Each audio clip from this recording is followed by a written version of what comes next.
Con relación al autor, el doctor Oscar Picardo Joao, a la fecha labora como profesor adjunto de Arizona State University, es fundador también del Instituto de Investigación para el Aprendizaje y del Centro Universitario de Neurociencia de la Universidad Francisco Gavidia. A la fecha es director de proyectos y de transferencia tecnológica de la misma casa de estudios, escritor, docente, investigador y consultor en el área de políticas públicas educativas de Centroamérica. Bienvenido, doctor. Muchas gracias por acompañarnos en esta presentación de la obra. Gracias, Claudia, y gracias a los que nos acompañan. Para empezar con el diálogo, una curiosidad: ¿qué lo ha llevado a explorar esta conexión entre psiquiatría y política? Bueno, en las búsquedas e investigaciones que se realizaron, si uno entra a bases de datos, a Google Academic y a otros ERSCO, no van a encontrar el tema de psiquiatría política. Lo que sí hay es investigaciones, publicaciones sobre psicología política. En realidad el título es un sarcasmo. No existe la psiquiatría política de facto, pero es un intento de una mirada a la clase política contemporánea como un paciente psiquiátrico. De ahí viene la idea. Es decir, han hecho y probablemente harán tantas locuras los políticos que amerita un tratamiento psiquiátrico. Ese fue el motivo. Ver todo este panorama de cosas que ha sucedido desde una óptica psiquiátrica, considerando que la psiquiatría es una especialidad médica que tiene que ver con las afecciones mentales y con otros trastornos. Por ejemplo, muchos políticos dicen una cosa y hacen otra, ¿verdad? O antes decían una cosa y ahora dicen otra. Entonces es como un trastorno de personalidad múltiple disociativa, ¿verdad? Porque les convenía decir una cosa antes y ahora les conviene decir otra. Y otros cambian también, ¿verdad? Entonces cuando uno ve todo el panorama de las conductas políticas contemporáneas y lo que sucede,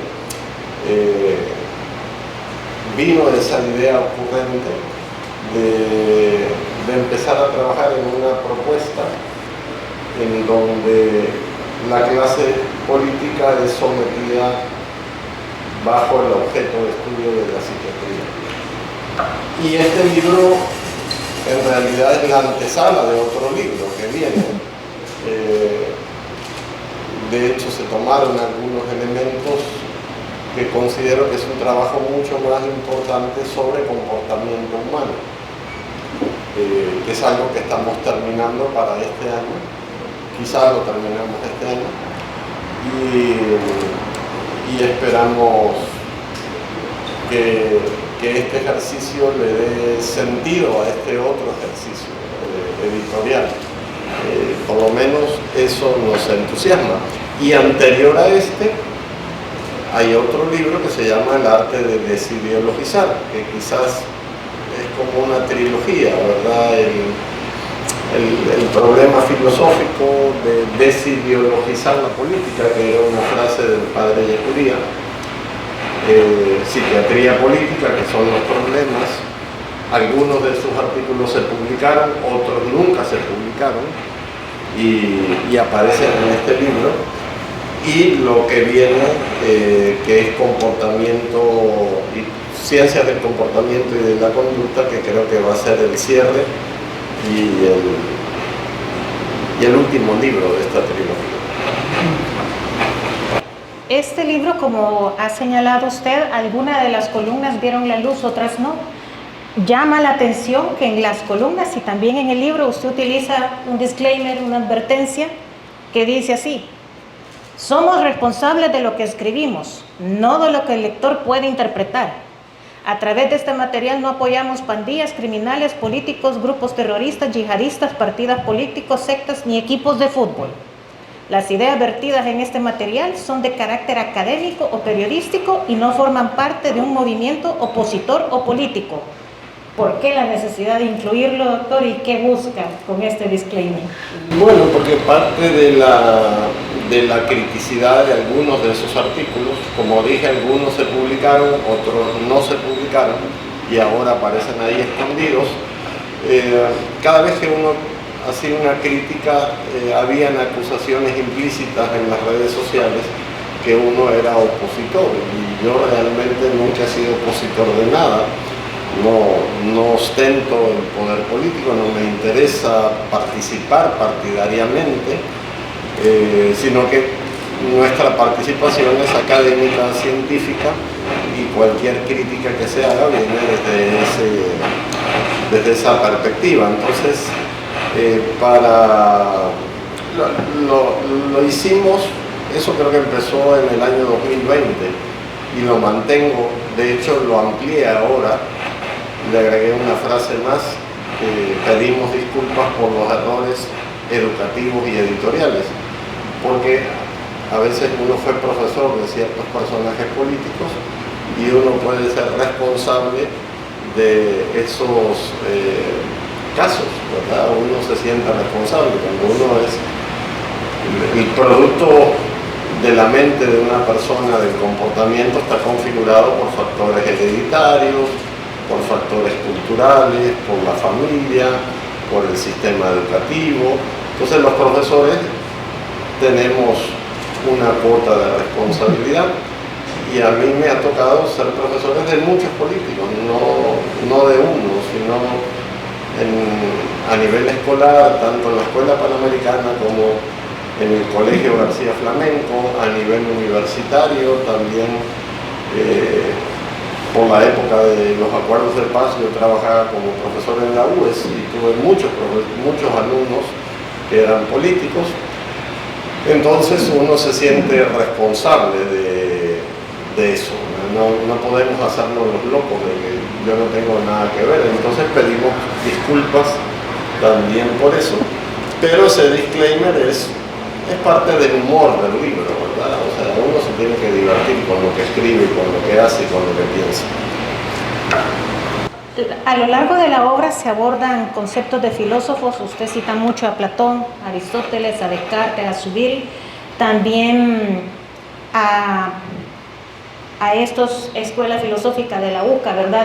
De los años 80, que también hace uso usted de sus planteamientos en el libro previo, en el arte de desideologizar. ¿Qué papel juega la filosofía a lo largo de su obra en el entendimiento de estas patologías políticas que describe?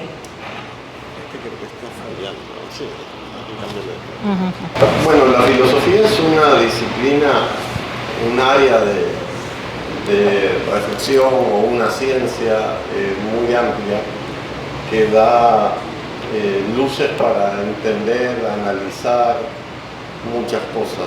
Yo siempre comparo la filosofía con el cuadro de Guernica de Picasso, ¿verdad? Donde Picasso proyecta en ese cuadro una realidad tridimensional en un plano dimensional.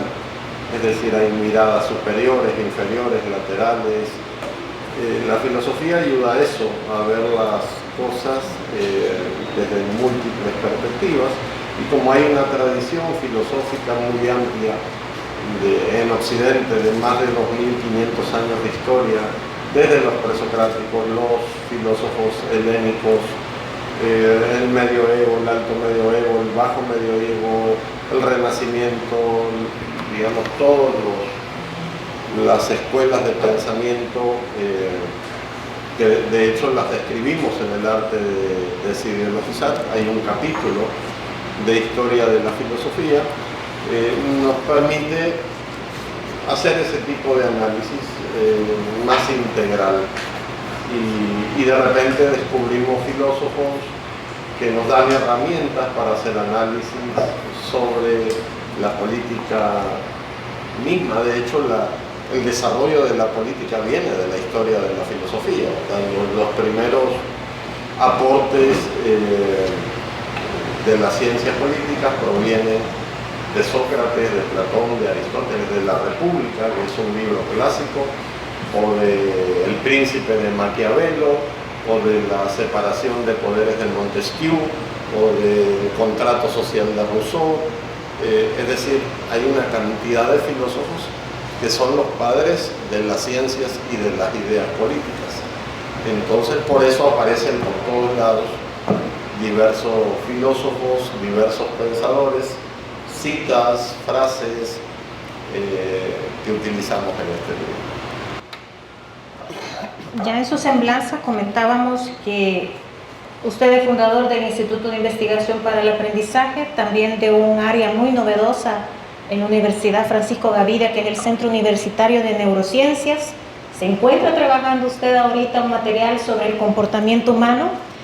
¿Cómo contribuye entonces, doctor, la neurociencia a comprender este proceso de toma de decisiones en la política?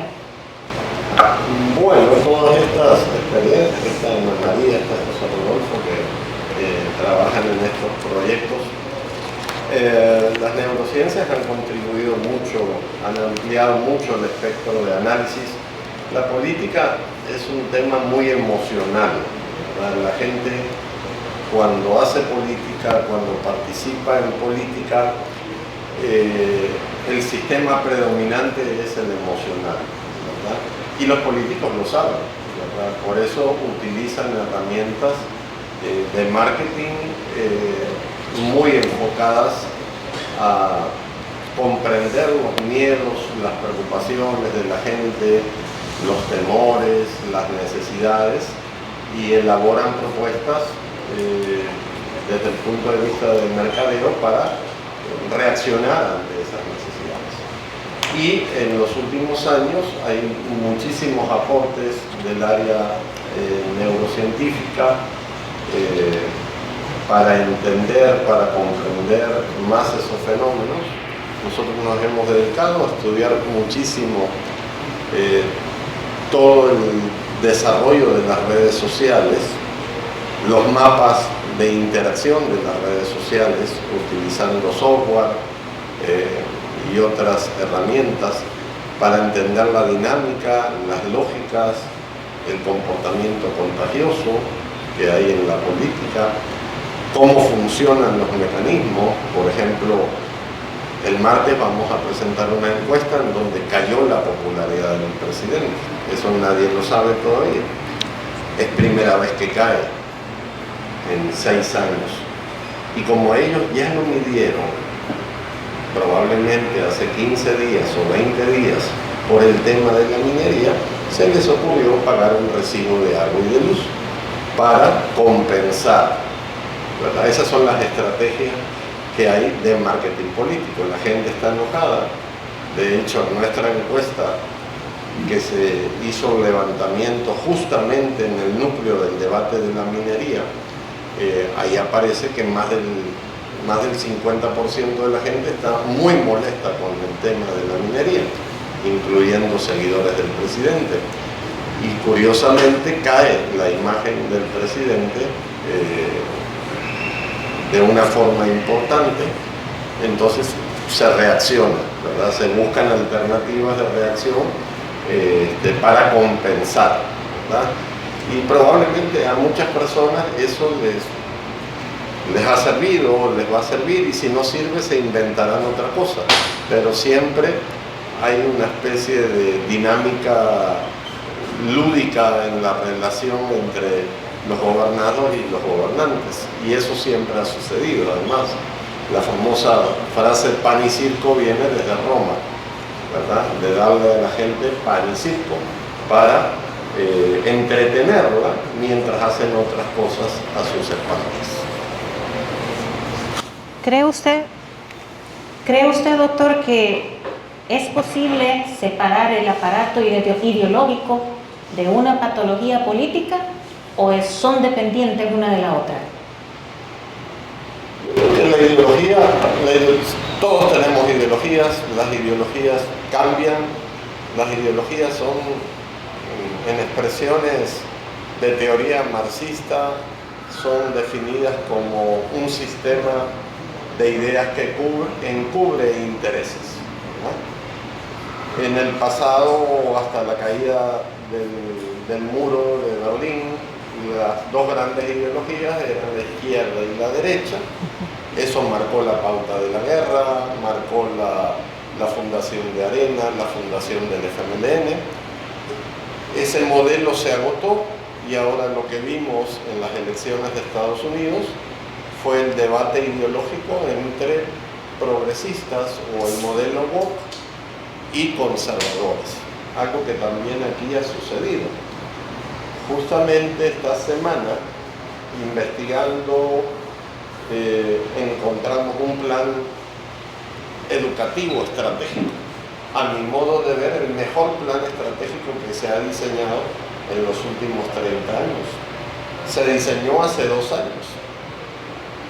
Lo firma el ministro Pineda de Educación, pero está escondido. ¿Y saben por qué está escondido? Porque tiene un capítulo de inclusión y género. Y por eso nunca se publicó, nunca se presentó, nunca se discutió. Y da la impresión de que el Ministerio de Educación, con el liderazgo del ministro, lo hizo con un equipo bastante bien hecho, hasta tiene proyecciones a 2030, pero lo escondieron, ¿verdad? Porque tiene un capítulo de género y ahora es mala palabra hablar de género en este país. Entonces, eso refleja el problema de los debates ideológicos. Y al final, la radicalización de las ideologías suelen ser algo patológico, es decir, desde la época quizás, si uno examina en el pasado lo que ocurrió con lo que hacía Joseph Mengele en la Alemania nazi, si ustedes hubiesen hecho un estudio o analizan documentos de la época, más del 90% de los ciudadanos alemanes avalaban todo lo que hacía Mengele, avalaban la quema de judíos, avalaban cualquier atrocidad en función de su sistema ideológico nacionalista. Y eso se repite. Ahora en Europa, lo han visto en Italia con la primer ministra Meloni, pero lo van a ver en todos los países en poco tiempo. Va a haber un predominio total del modelo conservador. Van a erradicar a todo. En Francia le queda poco después de Macron, vendrá algo muy radical de forma conservador del área de Le Pen. Y eso lo vamos a ver en muchos otros países, ¿verdad? Y en Latinoamérica probablemente también, ¿verdad? Porque hay una crisis ideológica entre el conservadurismo y la diversidad de expresiones que reflejan el modelo woke y las diversidades de ideas y de propuestas de los derechos que van surgiendo. Nos acaba de hablar de usted de precisamente esta crisis ideológica que usted prevé que ya se están visualizando, y en ese sentido las patologías que describe en el libro como ansiedad, trastorno obsesivo compulsivo en líderes políticos, además de otras, ¿los visualiza usted nada más en contextos latinoamericanos o son patologías que no entienden de geografía y son susceptibles a verlas en cualquier sistema político? No, en cualquier sistema político se ha ido ampliando, se ha ido amplificando. Hubo algunos retrocesos o cambios. En el caso latinoamericano están los invitados de Trump. ¿Quiénes son? Milei, Bukele, en cierta medida en Ecuador con Noboa también lo hemos visto.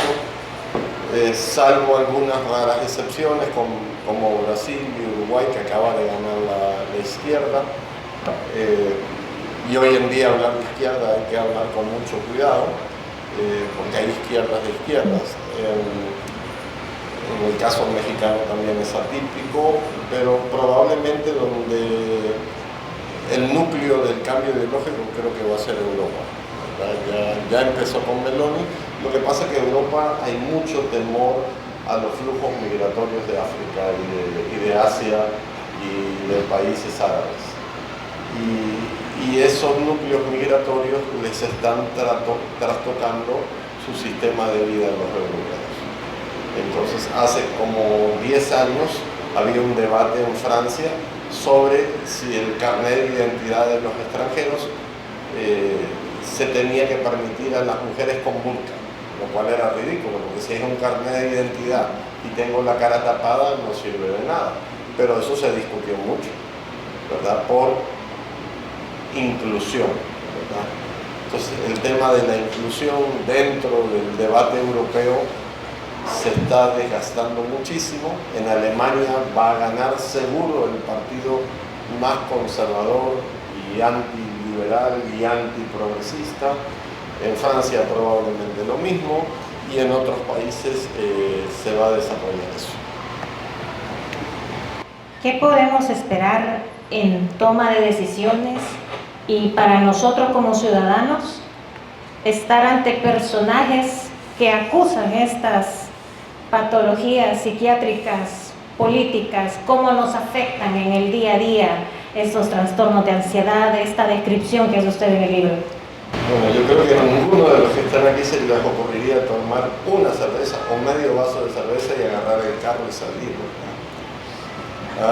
Eso es parte, es un ejemplo. Aquí lo que se está dando y lo que se va a dar, nosotros lo catalogamos en el libro como un fenómeno de disciplinamiento social. Nos están disciplinando para tenerle mucho miedo a la policía, a los militares, a la autoridad, al CAM, al gobierno. Y eso se hace a través de diversas herramientas, multas, reformas legales. Con el equipo de Observa, no sé si ustedes saben, aquí se han reformado 1.500 leyes. 1.500 leyes. En Disruptiva ustedes pueden encontrar, se llama Mapa de Transformaciones de El Salvador.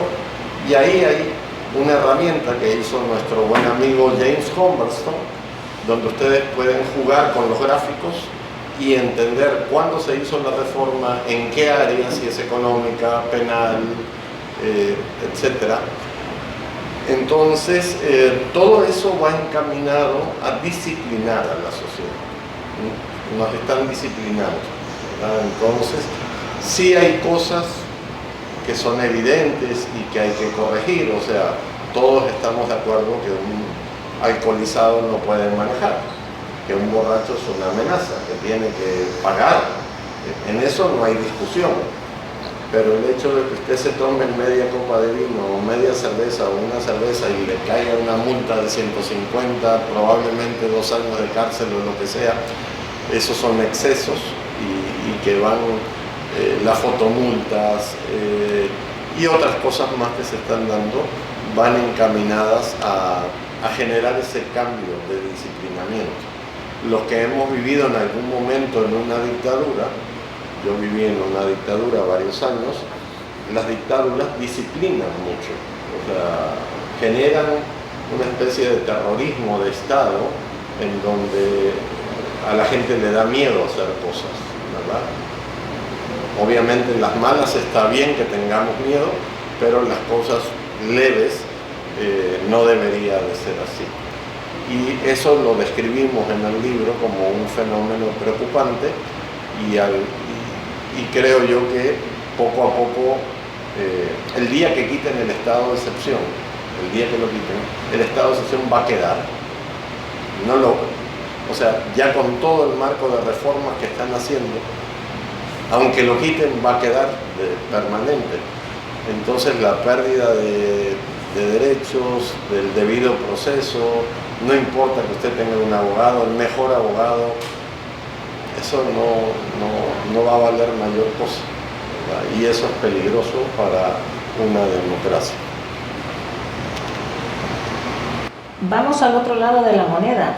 Nosotros somos los afectados como sociedad de toda esta descripción de patologías, de este disciplinamiento social, como nos acaba de comentar.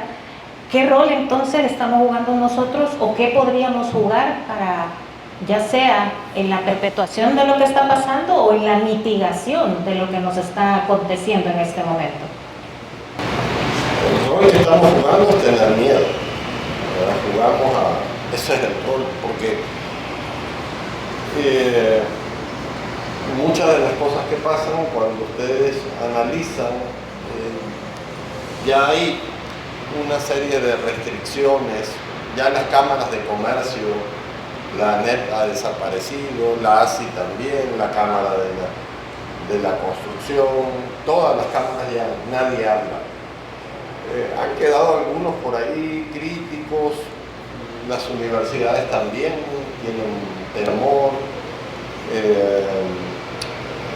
el periodismo también ha sido afectado, aunque hay todavía muchísimos periodistas ejerciendo investigación de muy buen nivel, pero en términos generales la gente está jugando al miedo,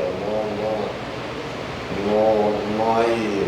Es más, a mí me viven diciendo que no escriba, que ya deje escribir, o que el lunes voy a publicar un artículo que se llama Los cretinos, y una de las cosas que le digo que Bukele es un cretino por intentar enviar ayuda a Costa Rica y España. Eso me parece cretino, un país que estamos a muchas millas, kilómetros o distancias de desarrollo, hacer esas cosas son raras. Entonces cuando yo publico esas cosas, mucha gente me escribe, ya no escribas eso, ya no digas eso, te pueden pasar cosas, y sí, nos pueden pasar cosas. Entonces creo que hay una dinámica de miedo. Por otro lado, hay un debilitamiento estructural, muy estructural en el campo educativo. Los resultados de la educación, si ustedes supieran, se van de espaldas. Hace 15 días hicimos una prueba estandarizada en la universidad, participaron 100 bachilleres, era una prueba estándar, matemáticas, ciencias sociales, lenguaje, inglés, tecnologías. La nota promedio fue 4. La mejor nota fue 6, una chica del externado. De ahí para allá, desastroso. Y esa es la clase de bachilleres que en las próximas elecciones van a votar. O sea, esa es la clase de ciudadanos que tenemos, con una formación, el retroceso en el pensamiento crítico formativo es realmente desastroso, y eso se vio en la prueba PISA, en la prueba ERCE, en esta prueba que aplicamos, donde no se ve ese avance porque se le hace trampa, se le hace truco, pero en todas las pruebas que ustedes hagan serias van a ver ese resultado. ¿Podría explicar, doctor, por favor, cómo comprende usted este concepto de disonancia cognitiva política y el papel que está jugando en esta nueva trinchera digital en la era de las redes sociales, en todo este tema de propaganda? Bueno, la disonancia, nosotros todos somos un poco disonantes a nivel cognitivo, ¿verdad? Es la diferencia entre lo que pensamos, decimos o hacemos. El problema es que las redes sociales han potenciado esa disonancia. ¿Cómo? A través de un tema que tocamos en el libro, que se llama el yo digital, es decir, las identidades falsas, ¿verdad? Entonces, yo puedo pensar una cosa y decirla aquí, pero en las redes sociales proyecto otra cosa, o cambia mi personalidad.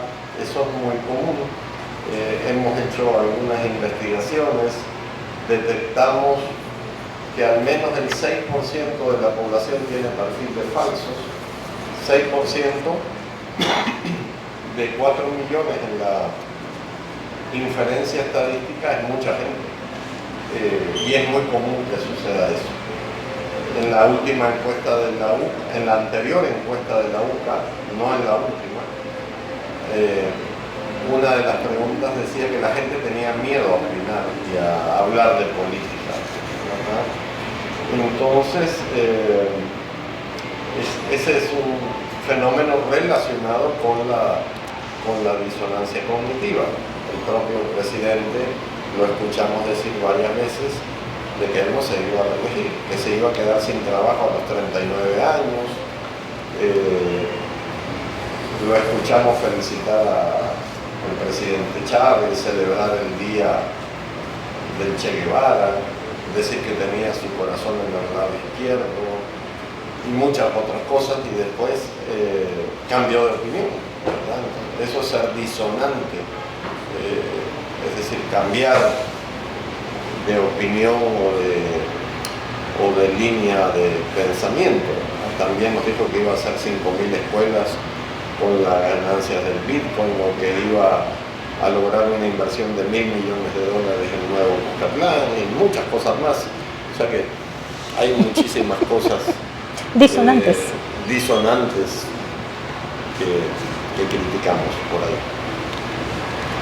En el último capítulo de la obra habla usted acerca de las dinámicas de poder y introduce un concepto bien interesante, que es el de satisfacción vicariante, y que se ha seguido explorando. Me gustaría que nos comentara acerca de este concepto y cómo ha llevado inclusive a seguir haciendo estudios como el que van a presentar en la universidad el próximo martes.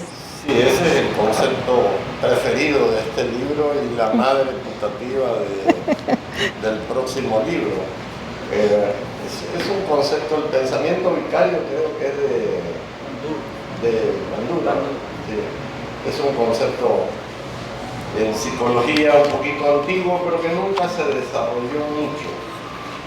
Nosotros lo empezamos a utilizar, a profundizar.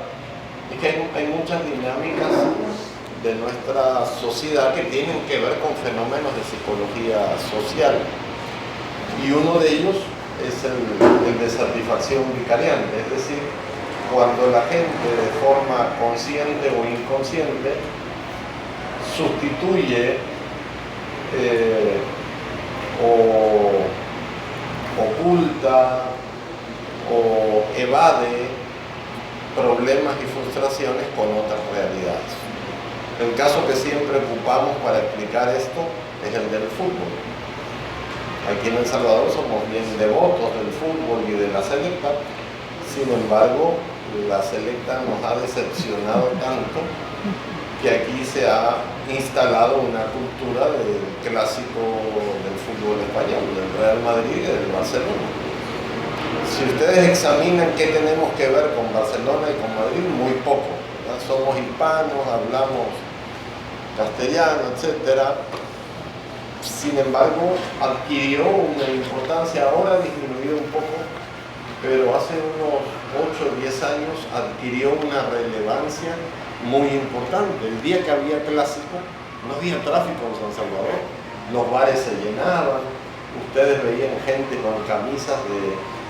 Entonces, ¿qué sucedió ahí? Es que la gente dijo inconscientemente, mi fútbol está tan mal, entonces acudo al mejor fútbol del mundo. Ahí estaba Messi, ahí estaba Cristiano, ahí estaba la élite desde hace años, Beckman y Cristiano Ronaldo, Ronaldinho. Entonces la gente tiende a refugiarse en cosas, aunque no lo piense, aunque no lo haga de forma consciente, tiende a refugiarse en otras realidades.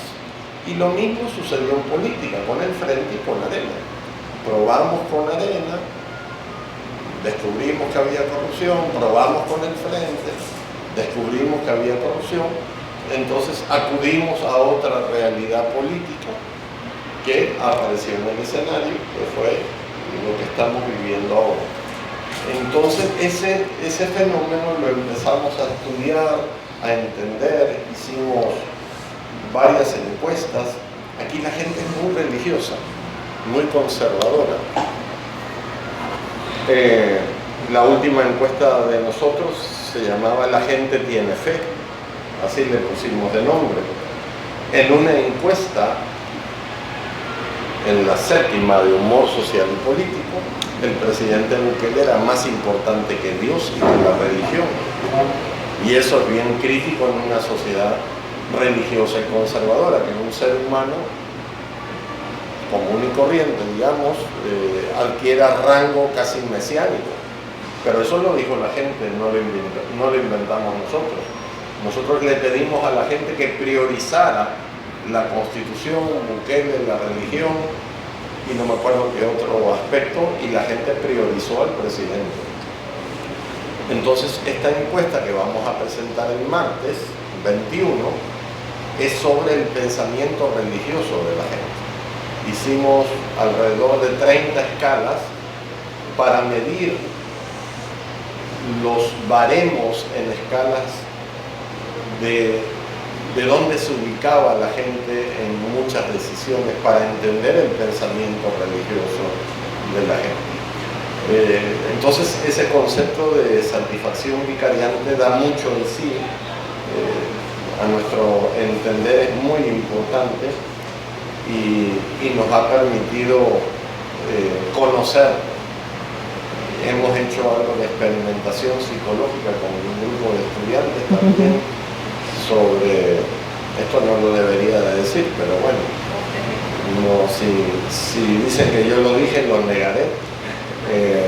Utilizamos un grupo de estudiantes para medir si todos teníamos un precio o no, y cuál es el precio de las decisiones éticas de la gente. Nosotros teníamos 6 hipótesis de por qué la gente puede cambiar de ideas o de mover su baremo moral, ¿verdad? Casi todos los seres humanos probablemente tengamos un precio, pero no sabemos cuál es el precio. Y eso es un tema bien delicado. Y lo empezamos a preguntar y nos llamó la atención que la mitad de la gente nos decía que sí tenemos un precio y que la otra mitad decía que no. Entonces queríamos saber quién es quién. ¿Por qué algunos dicen que tenemos un precio y por qué otros no? Y en última instancia averiguar a qué era más vulnerable. Entonces hicimos algunos experimentos ahí para entender qué tan fácil la gente cambiaba su baremo moral por alguno de esos, pero hasta ahí nomás. Ya se han abordado aspectos en esta charla, en esta conversación, de la vinculación del cerebro precisamente con las patologías políticas, la importancia de las emociones en las decisiones políticas y ahora lo de la satisfacción vicariante en la esfera de la dinámica de poder. Pero en su tercer capítulo, doctor, usted habla de símbolo y lenguaje.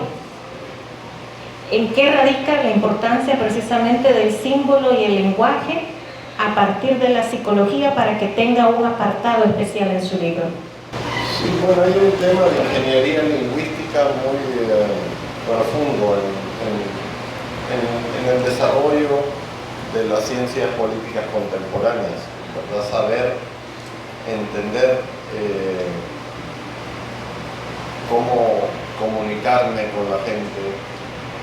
Obviamente se utilizan elementos simbólicos en el libro. La formación del símbolo es uno de los procesos más complejos que vivimos todos cuando somos niños, cuando empezamos a relacionarnos con la realidad, cuando empezamos a leer y escribir, cuando podemos identificar que una A es una A, que un 3 es un 3. Entonces eso es un proceso muy complejo y en política sucede algo similar también.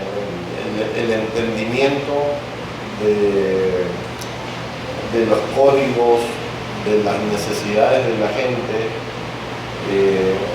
de cómo la gente necesita pertenecer a algo, identificarse con algo, la relación entre política y Dios, que tiene mucho que ver, y por eso es importante el estudio del martes, el uso político de la religión para ciertos fines, ¿verdad?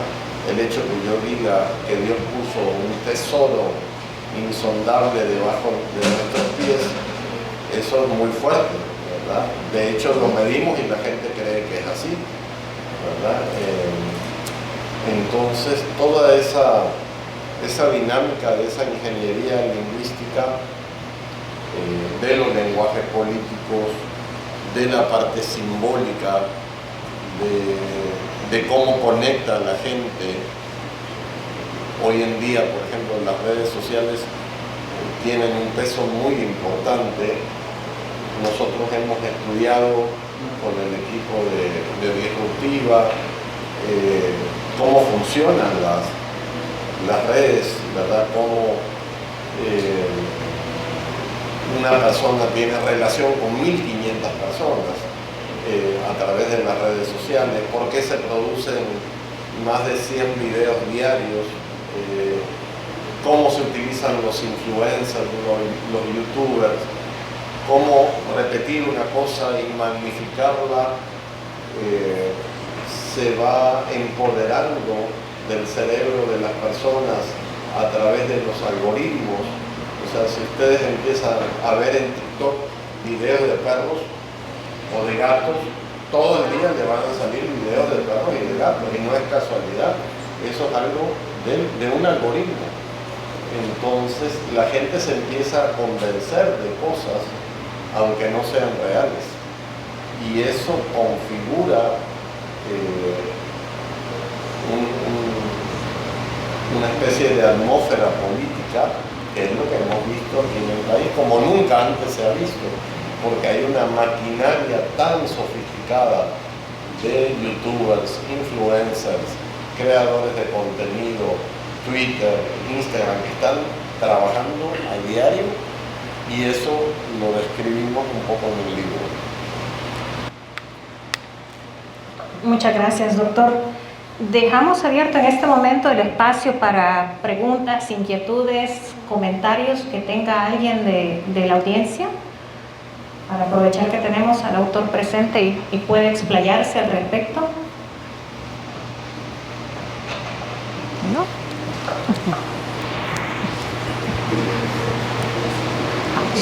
Buenas tardes a todos. Buenas tardes, Él es doctor en psicología. No, él es doctor en educación con experiencia en psicología y también en neurociencias. ¿Ha encontrado usted en sus escritos y análisis y demás estudios algún factor común en nosotros como sociedad, como individuos, que sea caldo de cultivo para estos cretinos, para estos políticos que terminan pareciéndose mucho a las patologías que conocemos? Y una segunda pregunta, si me lo permite. A nivel mundial estamos viendo cómo los partidos políticos que antes dominaban por un tiempo, por varias décadas, como partidos un poco más progresistas, hoy las sociedades también están tendiendo, más que todo las sociedades que nosotros veíamos como de primer mundo, tienden ahora a ideologías a políticas un poco más conservadoras. Existe también una psiquiatría o análisis psiquiátrico de cómo esto en una sociedad moderna, como más moderna, puede estar sucediendo. Sí, bueno, referente a la primera pregunta, no sé si aquí en esta librería o en la biblioteca de la UCA, estoy seguro que lo encuentran. Hay un librito que se llama La cultura del diablo, de Humberto Velázquez. Ese es quizás el primer libro que habla de nuestra forma de ser, actuar, ¿verdad? Entonces, eso para mí es uno de los primeros insumos importantes, La cultura del diablo de Humberto Velázquez.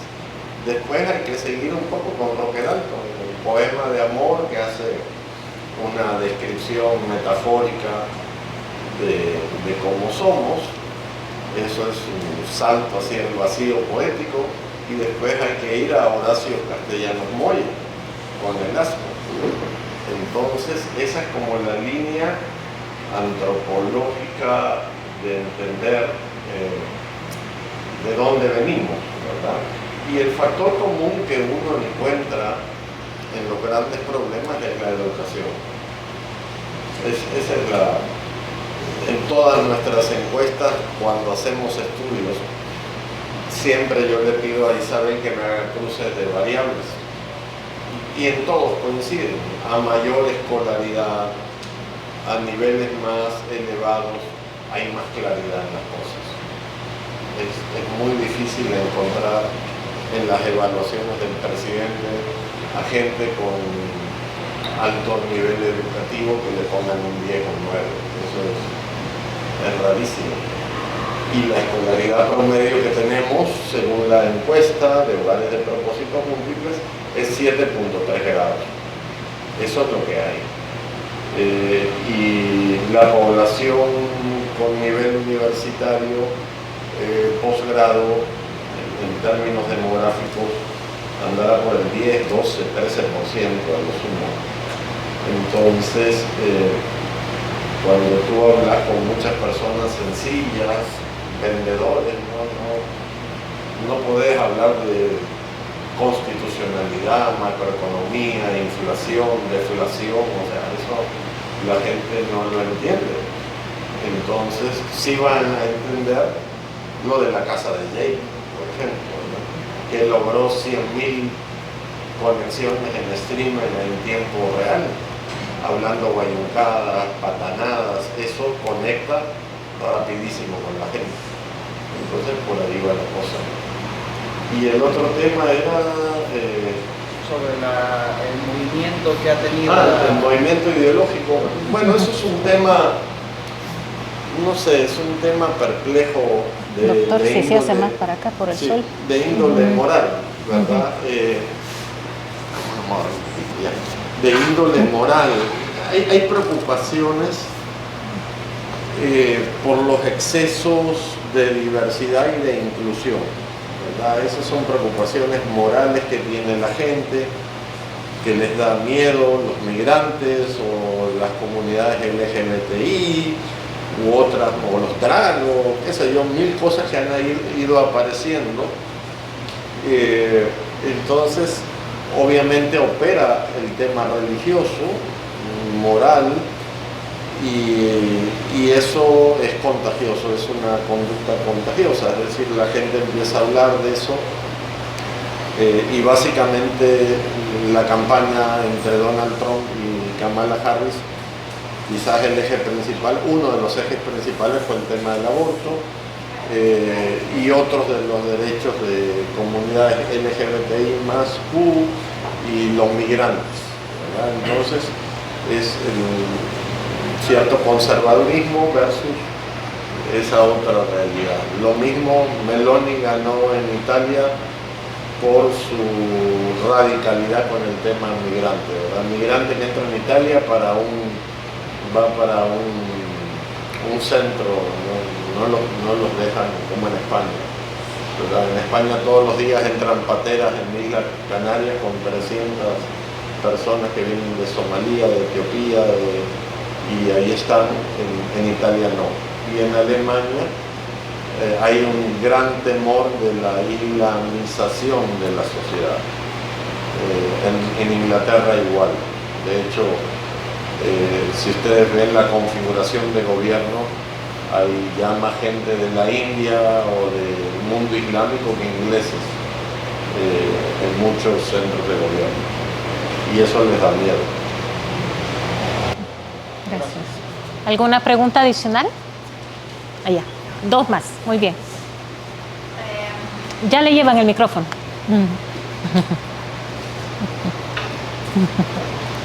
Gracias.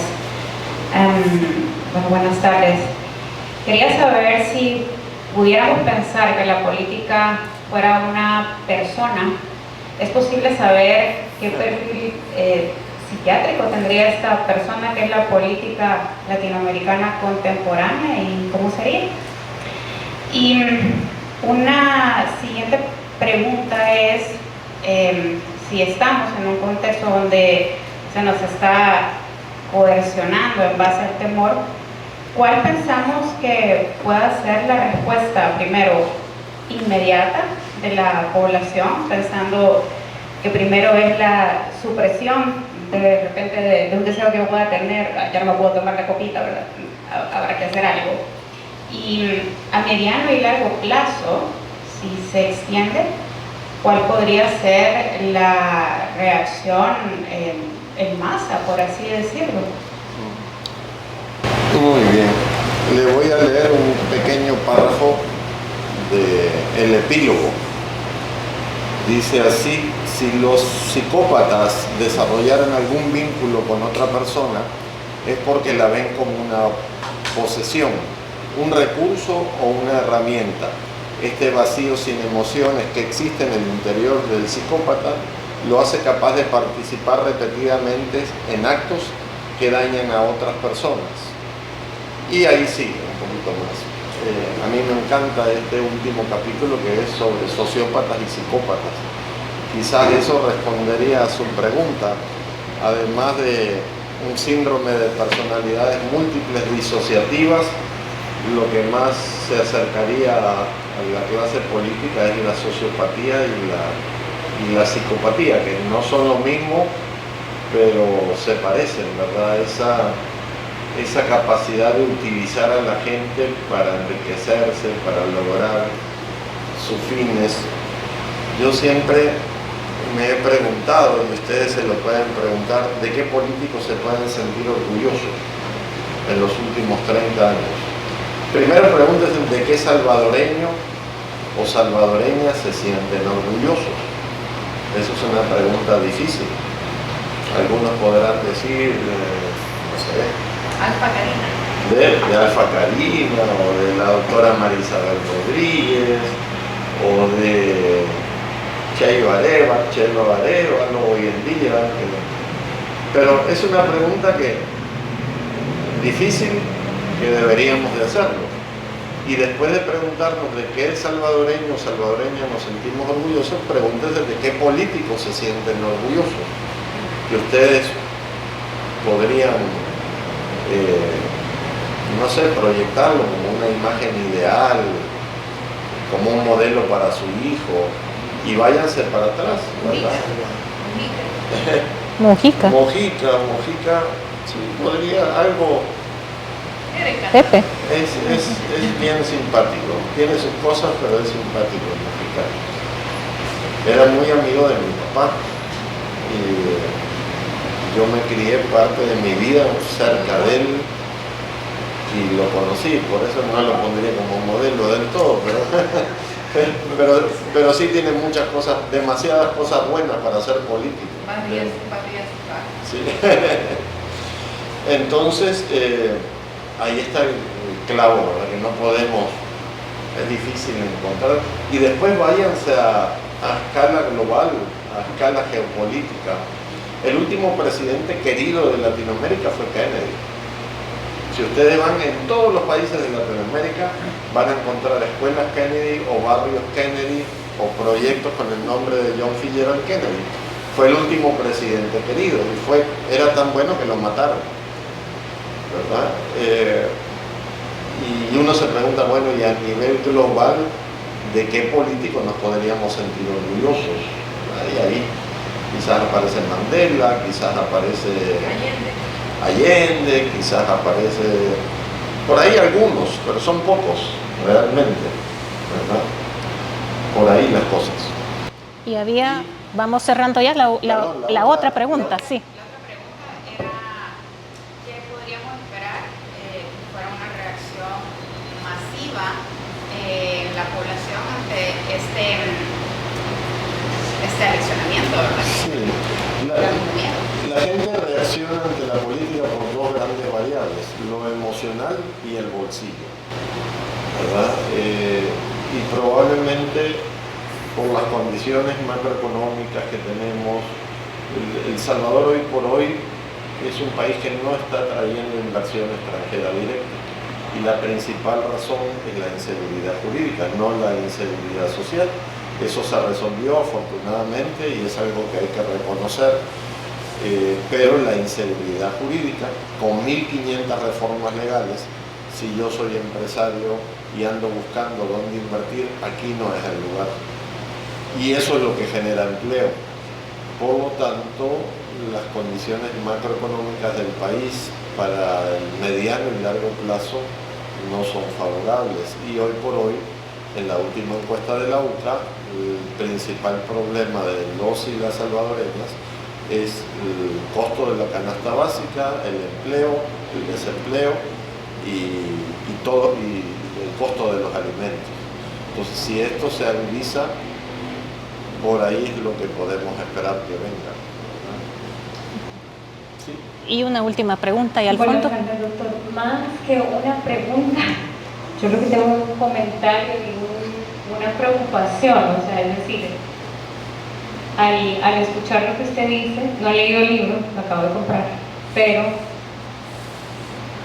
teniendo un gobierno que llega en el tiempo correcto, digamos, en que encuentra vulnerable a la población, sumado a las tendencias de las tecnologías, redes sociales, todo eso, y a la falta de ser autodidactas nosotros como salvadoreños, de buscar, de decir, bueno, sin ir tan lejos, veamos cuántos somos aquí en este momento.